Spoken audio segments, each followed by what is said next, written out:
The views and opinions expressed on any program are those of the producers and/or the persons appearing on the program and do not necessarily reflect the views and opinions of FRC Media, Bristol Community College, or the City of Fall River.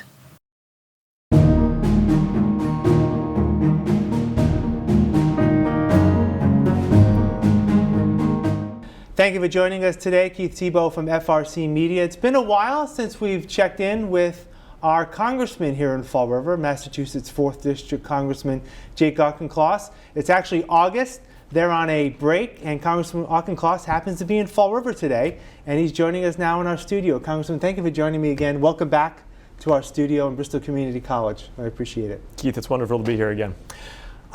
What do you do during this month? I mean, it's a full month break by and large for Congress. What do you do in the district, and also do you have time for family time? A little bit of family time in the first week of August. My wife and I have 3 children, a 3-year-old, a 2-year-old, and a 2-month-old. So had a staycation and did some fun trips. Went to Southwick Zoo, for example, in Blackstone Valley and elsewhere. Took a duck boat tour. And then these next 3 weeks in August, a lot of time out in the district. Today, as you said, I've been in Fall River. I visited a plasma center where people can donate plasma, and also McAllister Towing to see the tugboat industry and learn about the maritime infrastructure necessary for Taunton River to continue to be a hub of jobs and commerce. Last time we spoke, it was early in the year. You had just been inaugurated to your second term. Your first term was the Democrats had the majority. Now the Republicans have the majority. What's been different, and how's the first 6+ months been in your second term? My first term was unique. It started with an insurrection in the middle of a pandemic, and then we packed a decade's worth of legislating into 2 years. Infrastructure investments, manufacturing investments, monumental healthcare and climate legislation, gun safety legislation, Electoral Count Act reform, support for Ukraine. It was truly the most productive Congress since the 1960s by some measures. This Congress is different. There's no doubt about it. The Republicans are in control of the House of Representatives. I'm in the minority. And the GOP has had a fork in the road when they took the gavel. Speaker Kevin McCarthy could have continued on the bipartisan momentum from last Congress, where, as I said, we made big, bold strokes for an economy that works for everybody. And we've already seen the fruits of that with rising real wages and with infrastructure investments starting to hit towns and cities across Massachusetts and the country. Unfortunately, the Republicans have stood at that fork in the road, and they have not chosen the bipartisan path. They are instead passing legislation that is really turning the clock back. They're adding anti-abortion amendments to almost every piece of legislation that hits the floor. They're cutting funding for food security programs, for veterans healthcare services, for diplomacy and basic research funding, things that I just don't think are good for the country, and I'm not going to support. Has there been, I know you mentioned this earlier, and you've mentioned this in the past, that in the previous 2 years, there was bipartisan support, infrastructure bill you mentioned. Has there been any of that at all? Or is there a possibility that there's bipartisan support on some bills? Our viewers may recall that in the early spring, the President and Speaker McCarthy struck a deal to raise the debt limit and avert a catastrophic default that would have tipped this economy into recession, would have plunged a lot of Americans' retirement accounts. They averted that in exchange for some relatively modest spending cuts that would have saved hundreds of billions of dollars over the next 10 years. In the grand tradition of compromises, neither party much liked it, but we came together and voted for it. I was one of the members who voted for that deal because it was the responsible path of governance. Within hours, and I mean hours, Keith, the House GOP reneged on that deal and have since marked up spending bills that don't comport with the parameters of the agreement. And as I said, are doing huge gashes in basic services like healthcare for veterans and kids that are not acceptable to me. They're not acceptable for the president. They're not going to be acceptable for the American public. And so we are at this moment of brinksmanship where Kevin McCarthy is going to have to decide, do I want to appease Marjorie Taylor Greene, or do I want to try to govern with Democrats in a responsible fashion? Is there a chance, because when you go back in September, you only have about a month to have a budget put in place for fiscal year 24, is there a possibility that the government could shut down? Yes, which I find totally unacceptable. We need and American taxpayers expect government to be able to provide basic services, and it's totally preventable. We signed a deal to avert this back in the spring. We had an agreement. As I said, parts of both parties didn't much like the agreement. It was a compromise, but House Democrats, Senate Democrats, the president, heck, even Senate Republicans are all sticking to the deal. It's just House Republicans who have backtracked from it. And unless they are willing to honor the agreement that Kevin McCarthy shook hands on, a government shutdown is possible. I will certainly work my hardest to avert that, because people are already spending too long trying to get IRS tax refunds. They're spending too long trying to get passports for travel. They're spending too long to get Social Security checks that have been mislaid. None of that is acceptable. Government shutdown would make it worse, and I'm going to work to prevent it. You know, one thing that appears to be different as well is Congress' role in oversight. During the Democrats' run, there were investigations that were held. Obviously, it started with the second impeachment of former President Trump. How are Republicans handling that oversight? It seems to be a lot more one-sided. Hunter Biden, of course, comes up. How is that different, and how does that impede the progress of the House? In a word, it's whataboutism. Right. So, as all of our viewers will know, Donald Trump has been indicted now for the third time. I expect there will be a fourth. This indictment is the most serious indictment in American history, because the individual who was charged to preserve, protect, and defend the Constitution of the United States, excuse me, Constitution I swore to protect as a Marine officer, Constitution I swore to protect as a member of Congress. The Commander-in-Chief assaulted the Constitution. It was a conspiracy against our founding charter to overturn the election results. He did so knowingly and deliberately. There's overwhelming evidence and first-person testimony to support that. And the Republicans know that at the end of the day. They know they don't have much of a defense. So instead of trying to defend it, they are instead trying to deflect from it. And they do that by saying, well, what about Hunter Biden? And as I have said clearly and repeatedly, if Hunter Biden made mistakes or broke the law, Hunter Biden should be held accountable. Nobody is saying otherwise. The Justice Department has not been partial or subjective. They will extract accountability as necessary. But there's absolutely no evidence of material involvement from Joe Biden, and the entire thing is just finger pointing to deflect from the monstrosity of the crimes by Donald Trump. I want to get into some local issues here in Fall River. I know in the past that in previous budget appropriations, you've allocated funds. I believe, members of Congress can ask for money for local investments. And as I look ahead into 24, looks like you put in a couple of those investments in for Fall River.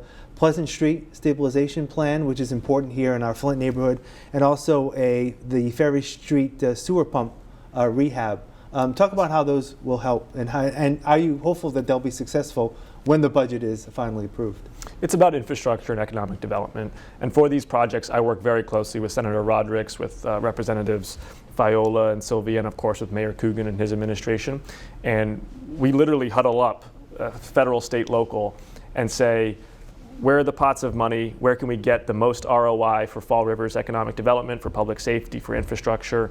And we come up with a game plan every year. It's been a very fruitful partnership for these 3 years I've been in office. I certainly am committed to continuing it.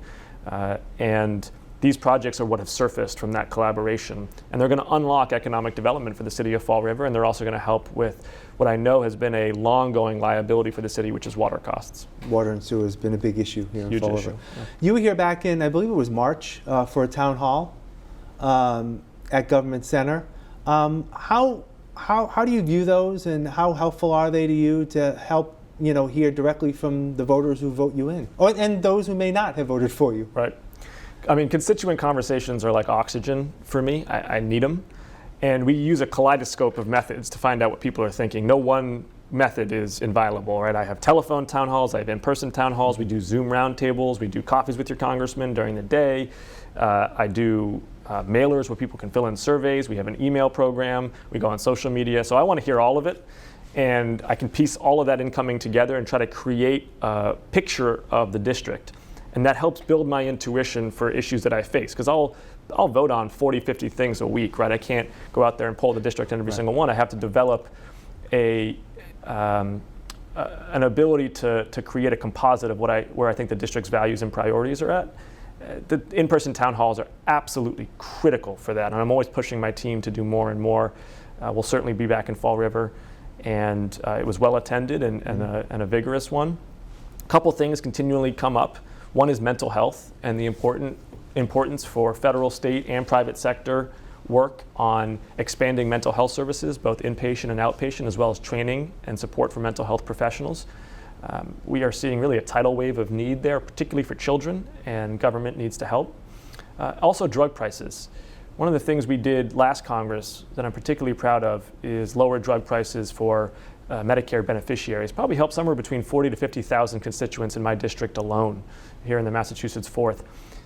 There's a lot more we can do, though. People who don't have the very, very high out-of-pocket costs that were benefited last term, there's still people who need help.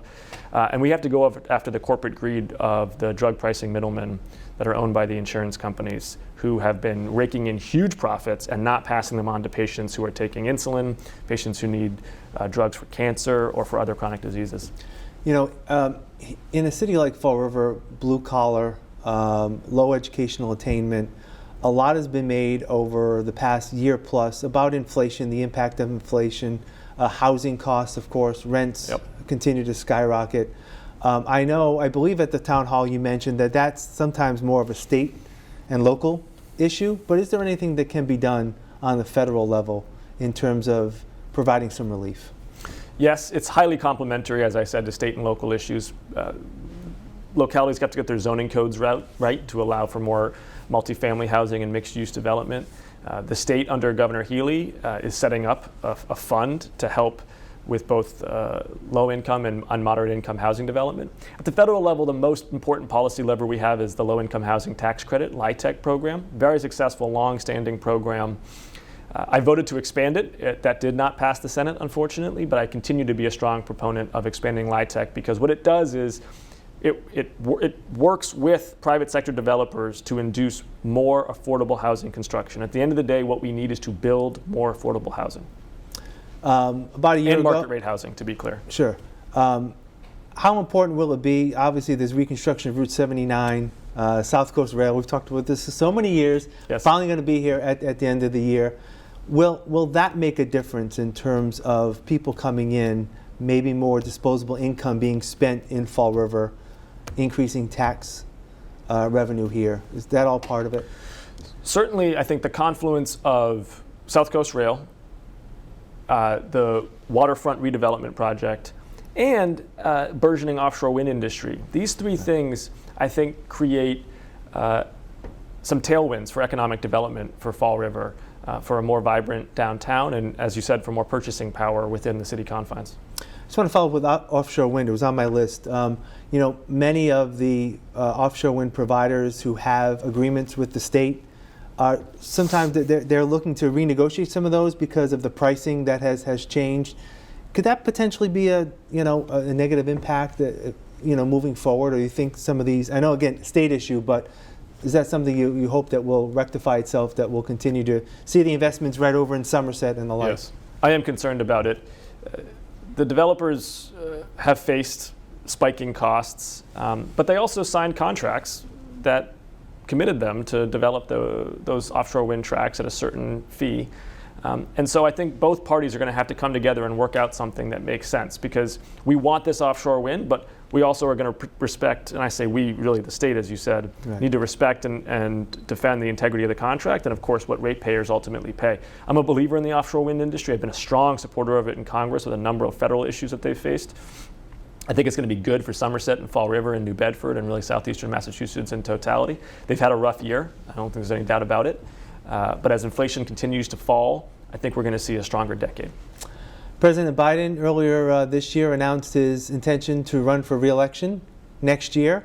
Polling shows that he and former President Trump, New York Times last week, they're pretty much neck and neck, despite the troubles that the former president is facing. I know you're a staunch supporter of the president. A lot has been mentioned over the past year that we expected to be in a recession by now because of the high inflation. That has not transpired. How strong is your support for the president, and how do you feel in terms of what he's done economically will be a benefit to him next year? I strongly support President Biden. He's had a successful first term, and elections are choices. The choice is going to be a stark one. The choice is going to be between a president who inherited a country reeling from a pandemic, facing the most complicated economic situation since the end of World War II, and under attack from within on the very tenets of its democracy. And since then, he has helped heal our democracy. We've passed important reforms. We have stood up to autocrats in China and Russia globally. He has put the pandemic in the rearview mirror. And of course, we've had a rip-roaring recovery with no recession, despite being the most predicted recession of all time. The most important number to watch, the number I care the most about, is real wage growth. That is nominal wage increases minus inflation. That tells me, do people at the end of the day, when they take home pay, they pay their taxes, and they face what the price of groceries and gas is, do they have more purchasing power? And starting last month, real wages have been going up. That is a tremendous predictor of a broad-based and inclusive economic recovery. Do you think that will continue into 2024? I mean, difficult to... Yeah, having just criticized the entire economic industry for mispredicting this recession, I'm going to be humble myself. What I will say is that last Congress and this administration together, we have tried to set the conditions for it to continue. We have made investments in manufacturing. We have made investments in infrastructure. We have tried to control healthcare costs and pass on those savings to Medicare beneficiaries. We are propelling forward the clean energy transition. So we have tried to set the conditions for this to be an economy that works for everyone, and that, as the president says, is built from the bottom up and the middle out, not just working for the select few.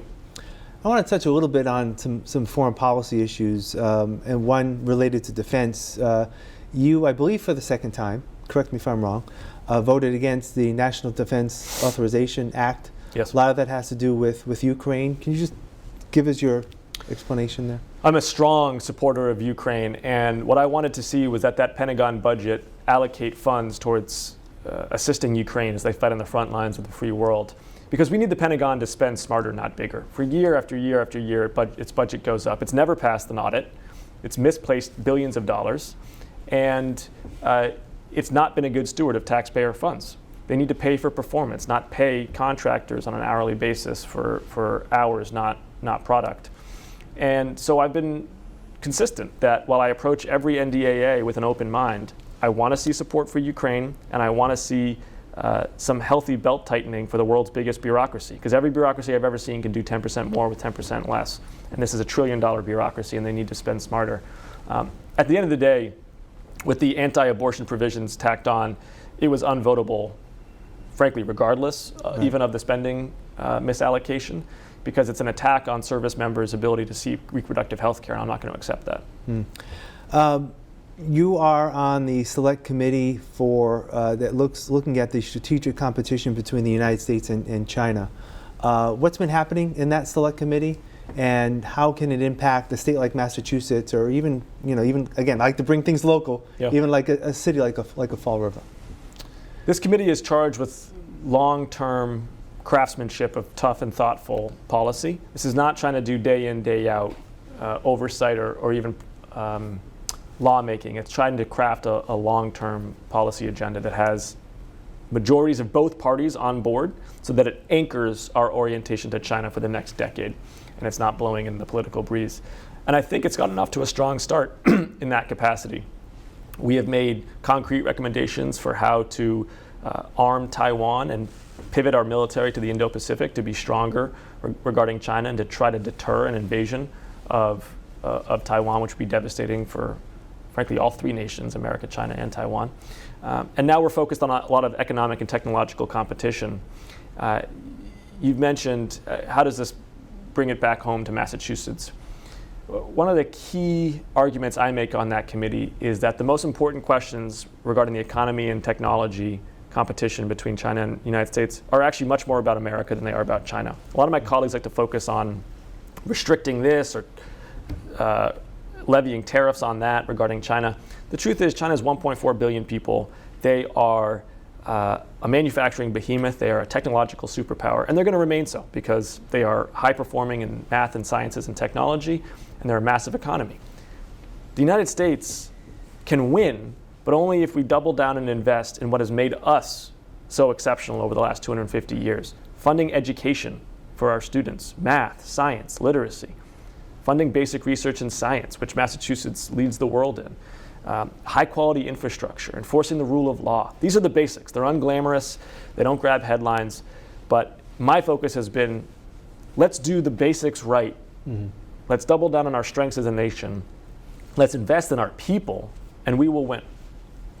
Getting back to domestic issues, with the Republicans now in the majority, there have been some issues on the Democratic side that have always been issues that want to be pursued, curbing gun violence, again, the housing issue, healthcare, more affordable healthcare. There were some strides made in the last Congress. Things appear to have been stymied. How difficult is it to try to get those, which you would think, red, blue states, doesn't matter. Some of these issues are very important, whether you're Republican or Democrat, seem to be stymied in this deadlock of partisanship. I had mentioned drug pricing previously. You talked about healthcare costs. I think it's possible that there could be a bipartisan breakthrough on taking on the drug pricing middleman and trying to pass on more savings to patients at the pharmacy countertop for insulin in particular, but actually for a whole range of chronic disease drugs and for cancer drugs. I'm working hard on that. It's one of my priorities, is to continue to lower drug prices for Bay Staters. And you can see some bipartisan grooves there that you can sled through. Presidential years make it harder, especially if the GOP is going to double down in Trump's corner and just play to their base. Right now, you got a situation where the Speaker of the House really is subject to the whims of Marjorie Taylor Greene and her ilk, and very challenging to try to craft legislation in that environment when you've got people who are zealotous and frankly uninterested in governing and more interested in performing. And reproductive rights is also, with the Supreme Court ruling last year, that makes it that much more difficult as well, right? Well, especially when there's a tax on reproductive rights, there's a refusal to acknowledge the scourge of gun violence that this country faces. We have been trying to get to the floor a piece of legislation that would put in place common sense gun safety reforms, universal background checks, safe storage laws, things that a majority of gun owners, super majority, I should say, of Americans agree with, and just no movement whatsoever from the GOP. So this is a tough party to work with right now. As we wrap up, I want to be respectful of your time. What does the rest of 2023 look like for you as you head back to Congress in September? Focused on competing and standing up for democracy against China and Russia. My drug pricing work, which, as I said, has been a particular commitment of mine and a particular policy focus of mine.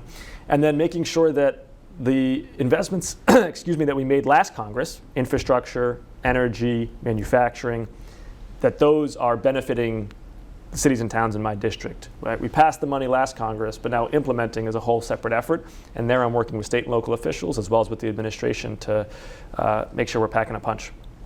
Congressman Jake Auchincloss, as always, thank you for visiting us again here at our studio in Fall River. I appreciate your time. We'll talk again soon. I appreciate it. It's wonderful to be here. All right. Thank you for joining us here on FRC Media. I'm Keith Tebow. Have a great day.